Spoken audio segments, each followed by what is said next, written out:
Stay long. I thought you were going to just allow it to slide. Come on. And it was public holiday anyway. Don't make it look like it was public holiday anyway. How was your Easter holiday? Well, it wasn't your bad. Easter. Let me remove It wasn't bad. The holiday, because we were here. Yes, the Easter was here. And Joy was here. And Joy was here. So, Joy? I was here. And, All day? Relatively. Half day? Half day, but that's the whole day is gone already. That's good. All right. Well, we're back on the job, and I think everybody's also back to work. Some schools have resumed today, like I heard. But majority of schools are resuming next week, I think. But I don't know how that is really. Why would, Why is this staggered? I thought there's a calendar by the state government that every school should vacate and resume at the same time. Sometimes again, the way we do things, we're just very special people in Nigeria. Let's start the show, and like we always do, we take our news points. Let's begin with our news points for today. Let me start, since this is about Mr. President, and I'm sure that he has been out of the country for a while. Now Baba is back.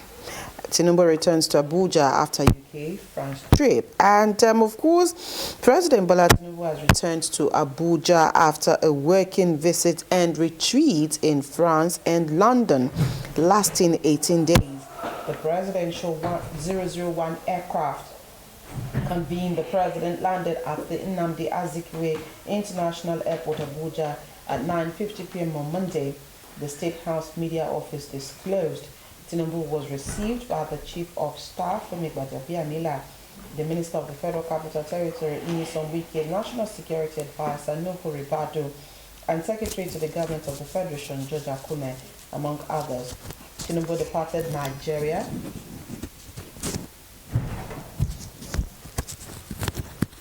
Alright, I think we need to take a break. There's actually something with the audio. Let's quickly take a break to fix this, and we'll be right back.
We sincerely apologize for the technical hitch. We'll now go back to that report where I was reading earlier with the president having returned to Abuja from his UK and France trip.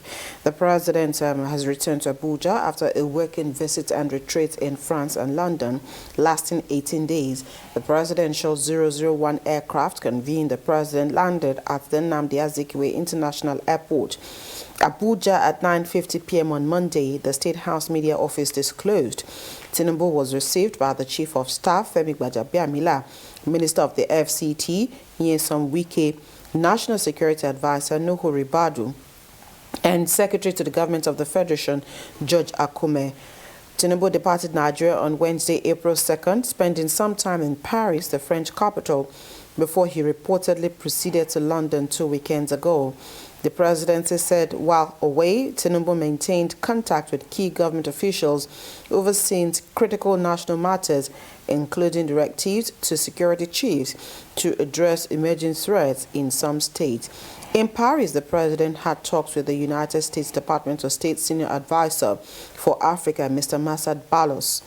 The Special Advisor on Information and Strategy, Bayo Ononuga, revealed that the discussions included deepening bilateral collaboration aimed at enhancing regional security and promoting sustainable economic development amongst Africa. Other things inclusive that the president did during his trip, bottom line is Mr. President is back in Nigeria after 18 days. Yeah, Mr. President is back, Abimbola and Joy, but I just hope that now that Mr. President is back, there is a whole lot on his plate, especially the crisis that Nigerians are facing in Plateau State, Benue State, and how people are being killed like they are chickens.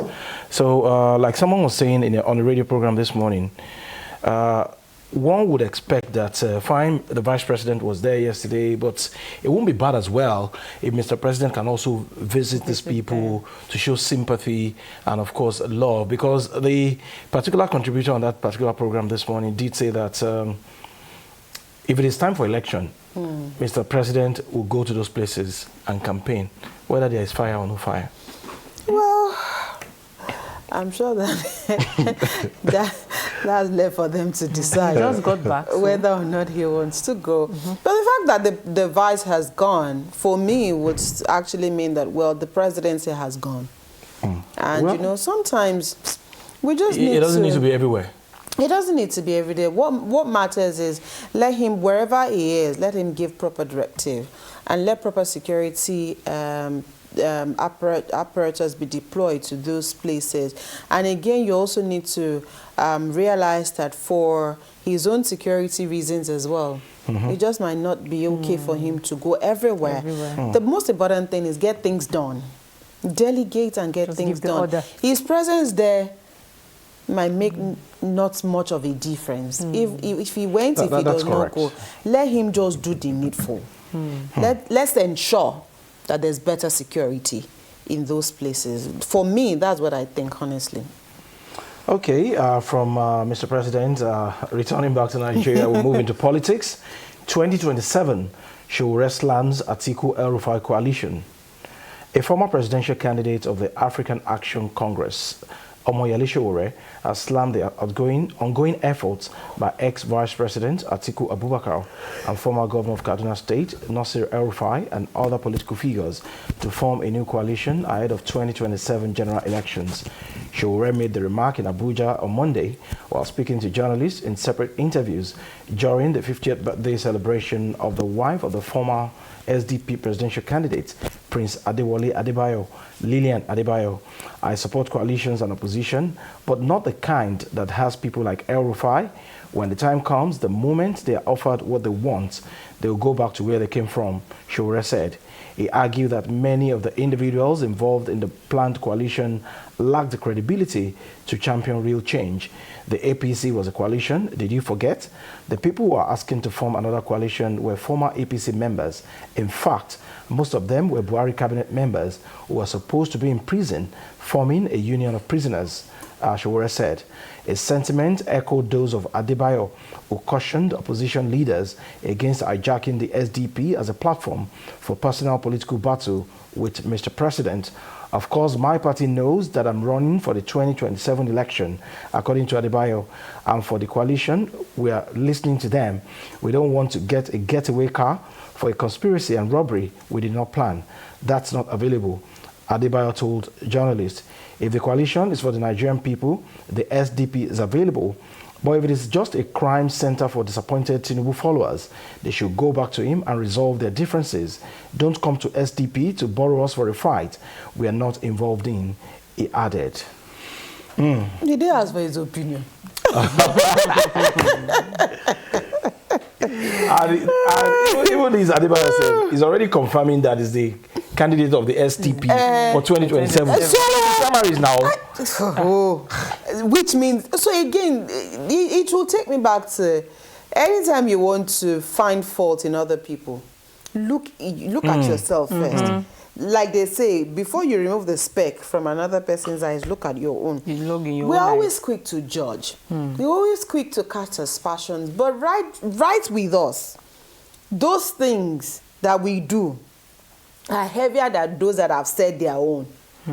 Just like you rightly pointed out, is it cast in stone that he will be the candidate of the party? So okay, maybe internal mechanism. You are preaching democracy. You are already saying you are the candidate for 2027 presidential election. Running for their own personal interest. Let's just leave it at that. 2027 is pregnant. Very pregnant. Sure, let's take your story. Tinubu world leaders mourn as Pope Francis dies at 88. The federal government joined the rest of the world on Monday in mourning the death of Pope Francis, who passed away at the age of 88. The revered head of the Roman Catholic Church died just a day after appearing for Easter Sunday celebrations at the Vatican. President Bola Tinubu led tributes from Nigeria, describing Pope Francis as a humble servant of God, tireless champion of the poor, and guiding light for millions. In a statement personally signed by the president, Tinubu reflected on the Pope's legacy, calling his death a sacred return to his Maker at a time of renewed hope for Christians. Quoting him now, His Holiness served the Church and the Master of the Church until the end. In 2013, he stepped onto the global stage with a message of mercy, urging us to see the face of Christ in the marginalized, the refugees, the migrants, and the forgotten. The president praised the Pope's commitment to justice, environmental protection, and his efforts to build bridges across religious and social-economic divides. Recalling the Pope's appearance during the recent Easter celebrations, Tinubu expressed sorrow that the pontiff passed away only a day after. He extended condolences to the global Catholic community, affirming, "May God Almighty grant his beloved servant eternal rest." The sun really sets. Yeah. The sun sets on Easter Monday. And if you've been following very well, you know he's not been enjoying good health for some time. He's been in and out of hospital, pneumonia, breathing issues.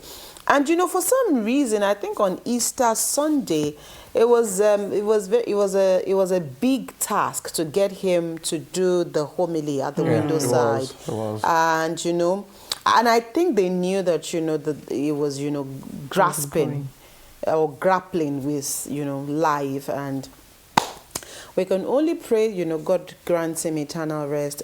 If there's anything I always ask for is just, if death is coming, please just come peacefully. Just, you know, but now he's gone. And, you know. Okay, so we need to run. Let's quickly gloss over our hashtag for today.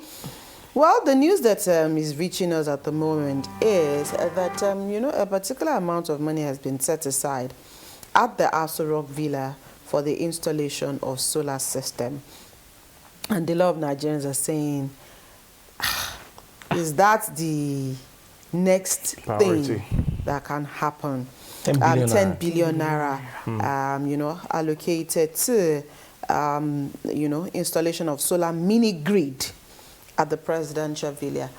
But if you ask me on the flip side, you know, we've always talked about alternative source of energy. And I think at the moment, what a lot of people are paying for electricity supply is becoming a burden.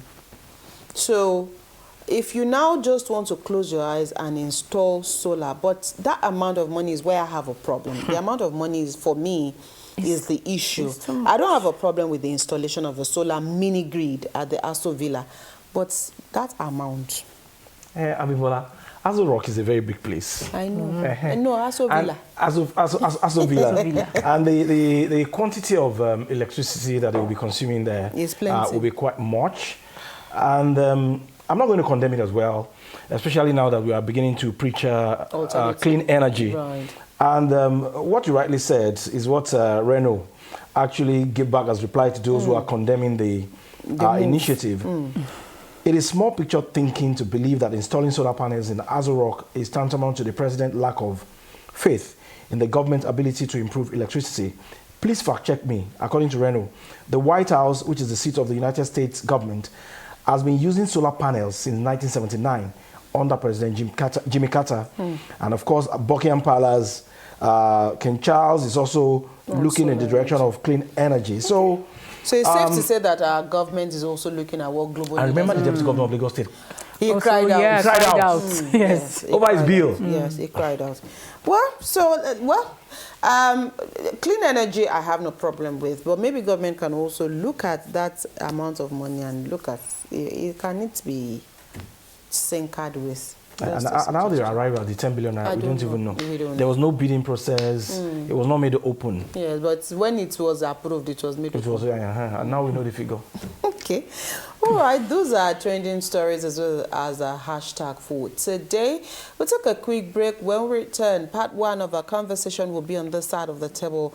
We're still dealing with issues around Ponzi schemes in Nigeria. And when you say Ponzi schemes, a lot of people ask you, what exactly are you talking about, without knowing that they've also been involved in one way or the other. Of course, those acronyms, the MMM, the CBEX, the World Solution. So there are a lot of them. And there's so many people. Some I understand are even still in the hospital recuperating from what CBEX actually, the blow CBEX dealt on them. So that conversation is after the break this morning. Why are Nigerians endeared towards Sogundoguji? I don't know. We have a guest who probably, they are money doublers. Who probably help us to shed more light on this trend. That conversation is after this short break.